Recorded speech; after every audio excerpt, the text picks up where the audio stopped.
साथियों नमस्कार, जय भीम जय भारत। एक वीडियो आप लोगों ने बहुत पहले देखा होगा, जो ग्रेटर नोएडा में एक सफेद बालों वाले दादाजी थे, जो बसपा के और मान्यवर साहब कांसीराम जी के साथ उस जमाने में काम किए थे, जो भावुक हो गए थे। उनका मैंने इंटरव्यू लिया है। अब जानते हैं कि दूरी ज्यादा है तो आने जाने में खर्चा और सब व्यवस्था कहाँ से हो पाएगी। सबकी बेरोजगारी की स्थिति है, अपना भी वही हाल है। आप लोग सोच रहे होंगे कि यूट्यूब है तो बहुत पैसा आता होगा, ऐसा कुछ है नहीं। कभी आप लोग कहेंगे तो वो भी मैं दिखा दूंगा। तो इन्हीं सब बातों को चर्चा लेके मैंने इन दादाजी से, जो मान्यवर साहब कांसीराम जी के साथ सैकड़ों बार मिल चुके हैं, जिन्होंने मान्यवर साहब कांसीराम जी से थप्पड़ भी खाया है। आप सुनिएगा इस रिकॉर्डिंग को, पूरा इंटरव्यू मैंने किया। और वीडियो अच्छा लगेगा तो शेयर कर दीजिएगा, वीडियो को लाइक कर दीजिएगा, लेकिन पूरा सुनिएगा जरूर। हेलो। हाँ जी सर जय भीम। जय भीम सर। स्वागत करता हूं सर आपका सबसे पहले बीएसपी वाला यूट्यूब चैनल पे। ठीक सर। अपना थैंक यू। परिचय सर बताइएगा जनता को। ठीक है सर, मेरा नाम किशोरी लाल मौर्य है जी। और मैं कार्य करता हूँ बीएसपी का। जी जी।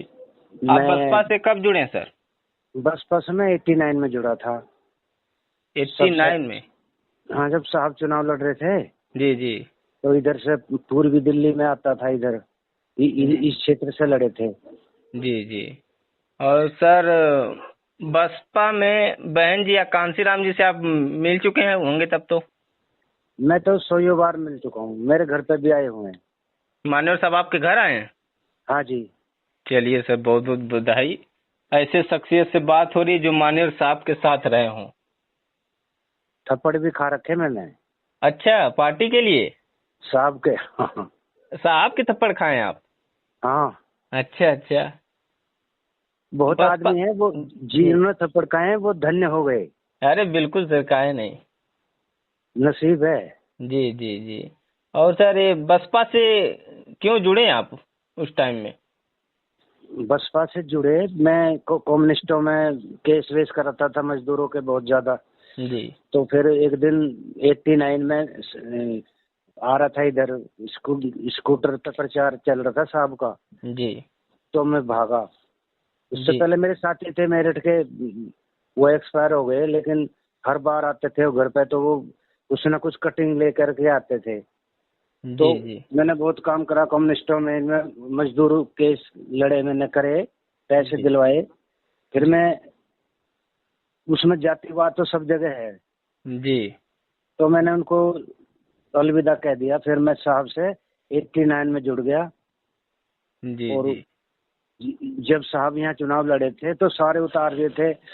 देवीलाल ने भी अपना उतार दिया था एससी, और एक और उतार दिया था साहब को, मतलब रोकने के लिए जी सब जी तैयार होते थे। जी। क्या वो कांग्रेस वाले थे, बीजेपी वाले? नहीं, ये जो देवीलाल नहीं थे, इनकी तो अलग है ना, कौन सी पार्टी है वो, देवीलाल हरियाणा वाले।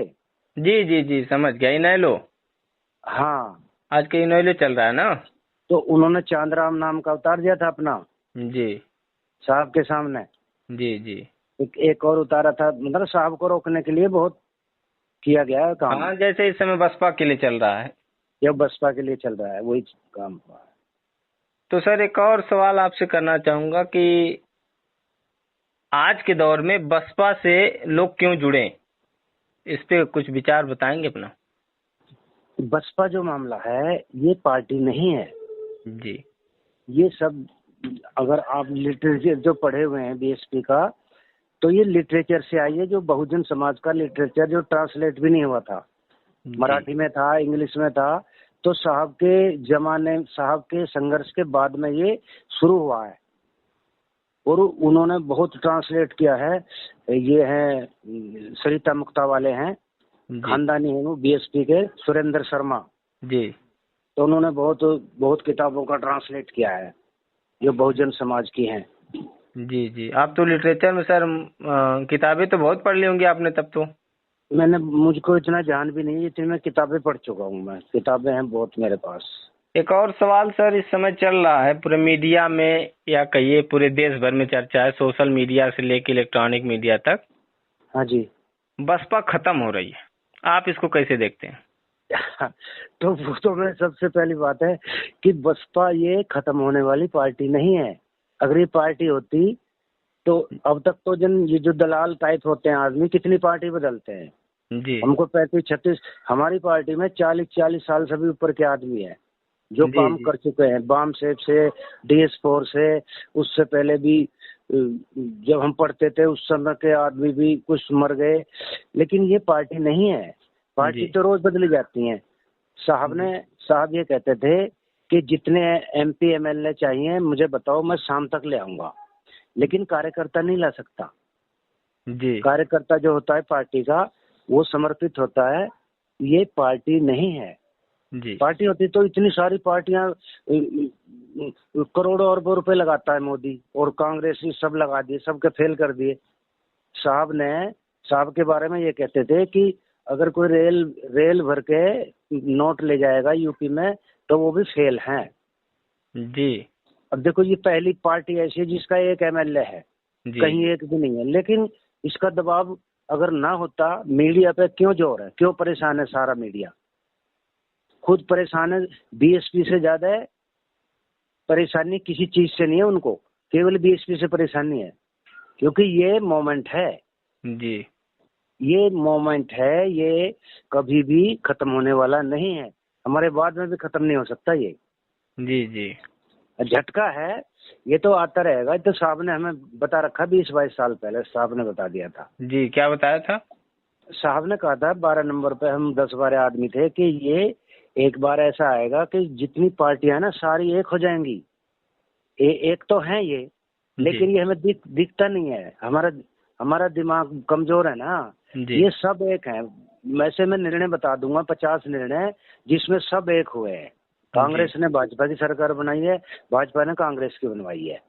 अल्पमत में चलाई है, नरसिम्हा राव ने चला ली, वाजपेयी ने कोई पेश नहीं करा कोई अल्पमत प्रस्ताव, जी है ना। जी अली ने भी चलाई है, न्यूक्लियर रिएक्टर पे नहीं गिराई थी सरकार, जी और फिर उन्होंने बनाई। आप सरदार कुछ जी कह रहे की। थे कि मान्यवर साहब ने बसपा के बारे में बताया था 20 साल पहले। तो बसपा के बारे में ये बताया था कि ये पार्टी नहीं है, ये मोमेंट है। सारी पार्टियां, 500 पार्टियां एक हो जाएंगी इसको रोकने के लिए। जी जो जमीन पे परिवर्तन नहीं चाहते, जी वो केवल सत्ता परिवर्तन चाहते हैं। बसपा जो आई 3-4 बार सत्ता में आई, उसने, बहन जी ने परिवर्तन करा जमीन पे। जी जी महापुरुषों को, जो हमारे पूर्वज थे, हमारे बहुजन समाज के, उनके नाम पे कॉलेज बनाए, डिग्री कॉलेज बनाए, पॉलिटेक्निकल बनाए, इतना प्रचार किया उनका, बहुत ज्यादा। और ये चीन से उसकी मूर्ति लाए, पटेल की, जो पक्का विरोधी था बाबा साहब का। तो और वो जितनी मूर्ति लगाए ना बहन जी ने, जी उनसे कई गुना फालतू की है वो। 2 बार, एक बार टूट गई, फिर लेकर आए, चीन से मंगाई जी जी पटेल अब जी। लोग कह रहे हैं कि बहन जी मिशन से भटक गई हैं, भाजपा की बी टीम है। हाँ, तो कुछ तो कहेंगे। वो कहने वाले तो भाजपा में चले भी गए बहुत सारे। हाँ वो तो और है, लेकिन समाज का तो जवाब अभी चल रहा है सवाल। नहीं, ये तो चलता रहेगा ऐसा। तो ये तो भाजपा में गए भी वो तो उनको जूती उठाने से मतलब है। वो जूती में बढ़ के रहेंगे, जूती चाटते रहेंगे। जैसे बहुत सारे नेता हैं, मैं तो जगजीवन राम, जगन्नाथ पहाड़िया, मोहन धारिया, जोगिंदर मकवाना, हीरालाल पवार, VP मौर्य, संगप्रिय गौतम, इतने सारे जो राष्ट्रीय नेता रहे, तो जी वो केवल जूती चाटने का काम किया उन्होंने। ये जो बाबा साहब को धोखा देते रहे, जो 1932 का जो पूना पैक्ट था ना, जी वो बहुत बड़ी नुकसान था बाबा साहब का। जी जी हमारे वो तो समाज का अभी भी नुकसान है। जी वो जी ऐसा प्रत्याशी पकड़ते हैं जो उनके सामने नजर न उठा सके। वही चल रहा है सर इस समय ना। हाँ, तो चाहे MP हो, चाहे 7 बार जीत गया हो, चाहे 8 बार जीता हो, चाहे 10 बार जीत गया हो, लेकिन वो नजर नहीं उठाएगा।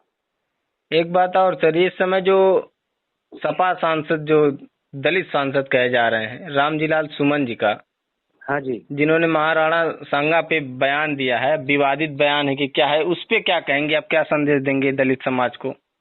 मैं समाज को ये कहना चाहता हूँ कि वो दलित समाज, अब वो दलित जब उसको मार पिटाई होगी तो दलित समाज का हो गया। वैसे दलित समाज के तो विरोध में है शुरू से ही।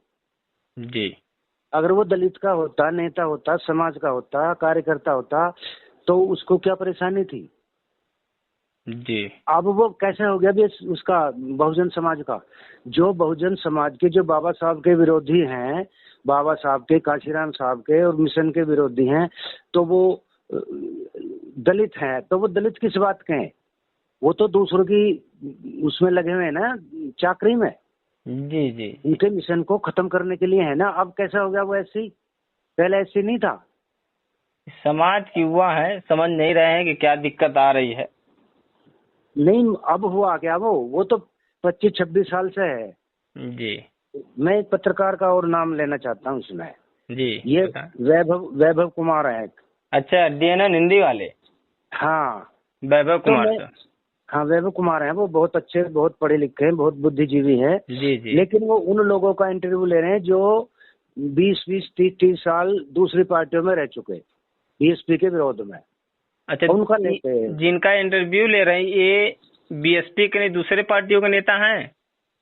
बिल्कुल रहे, वो कांग्रेस में रहे, वो रामराज के साथ भी रहे हैं। परसों एक बुड्ढे का ले रहे थे, अरे तुम्हें कांग्रेस में हो गए, तुम दूसरी पार्टियों में हो गए, तो 20-20 से क्यों जोड़ रहे हो इनको। नहीं नहीं, सही बात है। जब बसपा की चर्चा करना तो बसपा के पुराने लोगों से तब न कुछ उसका सलूशन निकलेगा। जब विरोधी पार्टियों के रहेंगे तो वो अपनी बात रखेंगे। एक तो होता है कि उनका बुद्धिजीवी तकड़े हैं ये जो वैभव कुमार है, उनका चेहरा समाज के सामने लाते हैं। लेकिन इतना टाइम क्यों लगा रहे हैं उनके पीछे, जो 70-80 साल के हो गए, 25-30 साल, 35 साल दूसरी गुलामी में लगा दिए, मतलब बहुजन समाज के खिलाफ लगा दिए। और बहुजन समाज का आदमी वो है जो बाबा साहब के विरोध में थे, काशीराम जी के विरोध में, बीएसपी के विरोध में। अब जब उन पर लठ पड़े, पिटाई होती है, तो कह देंगे बहुजन समाज का ये। जी जी बहुजन समाज को कौन मार देगा बताओ। नहीं, कितना पीट वैभव देगा? कुमार सर तो बसपा की बातें अच्छे से उठाते हैं। क्या कहिए, तो पूरे बहुजन समाज की बातें उठाते हैं। उठाते तो हैं, तो उनको जो लेते हैं ना वो। चलिए मैं तो सर, कह रहा हूँ आपने ना कहा जी, आपने कहा तो आपकी बातें शायद यूट्यूब के माध्यम से उनके पास तक पहुंचे, शायद कुछ सुधार हो।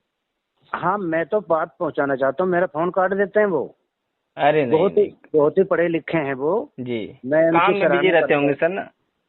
काम बढ़ गया हो गया ना, पॉडकास्ट बढ़ गया, सब यूट्यूब में बड़ा काम हो। हेलो। हूँ। हाँ जी। हाँ सर, एक और चर्चा चल रहा है, आपने देखा होगा 2024 से इंडिया गठबंधन। हाँ इंडिया जी, गठबंधन को आप बहुजन समाज के लिए किस तरह से देखते हैं? मैं बिल्कुल नुकसान में देखता हूँ और उसके रिजल्ट घातक रहे हैं बहुजन समाज के लिए, बहुजन समाज पार्टी के लिए। जब हमारी जनसंख्या सबसे ज्यादा है ना, जी जी तो हमको बिल्कुल, आज तक कितने समझौते करें, किसी से फायदा हुआ क्या। हमारा तो वोट चला जाता है। जी वहाँ जो बहन जी का निर्णय है सर्वोपरि है वो, जी और जी वो इसीलिए हम समर्थन करते हैं।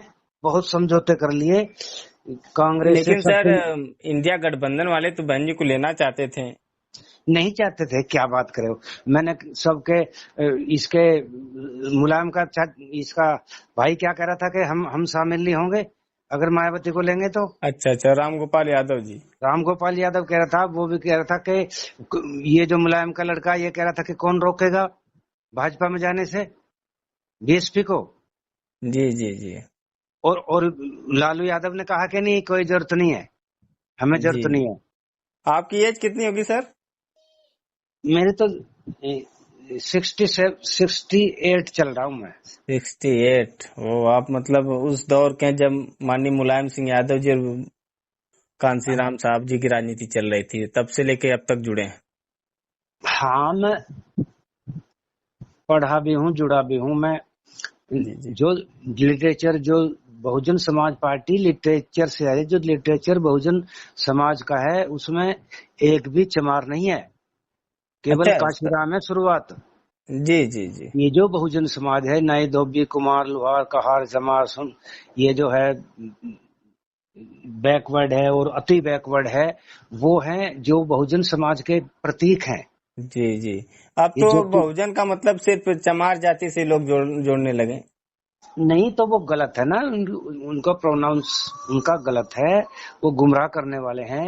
मीडिया जो साहब ने, काशीराम साहब ने कहा था कि मनी माफिया मीडिया, और अब तो बहुत दुर्दांत, बहुत ही सरकार देश को बेचने में कोई कमी नहीं छोड़ रखी मीडिया ने। मीडिया जी। तो 1917 से मैं पढ़ रहा हूँ। अच्छा, मीडिया उस समय भी ऐसे ही थी? मीडिया उस समय भी ऐसी थी। 70 पे? ये प्रोफेसर हैं यहाँ, बेचैन साहब हैं, उन्होंने बहुत लिखा है मीडिया के ऊपर। जी। बहुत मीडिया के ऊपर बहुत किताबें पढ़ चुका हूँ मैं। चलिए सर, फिर कभी बात होगी। हाँ, ठीक है सर। जी जी, आप बात किए, अब टाइम दिए बीएसपी वाला यूट्यूब चैनल को, उसके लिए बहुत बहुत आभार। कोई बात नहीं जी। जी जी, आप जैसे लोगों का मार्गदर्शक मिलता रहे ताकि समाज के युवा इधर उधर न बहके और अपनी सरकार बनाने पर ध्यान दे। सरकार के बिना तो कुछ होगा ही नहीं। जी जी, चलिए सर, बहुत बहुत धन्यवाद सर। जय भीम। जय भीम सर।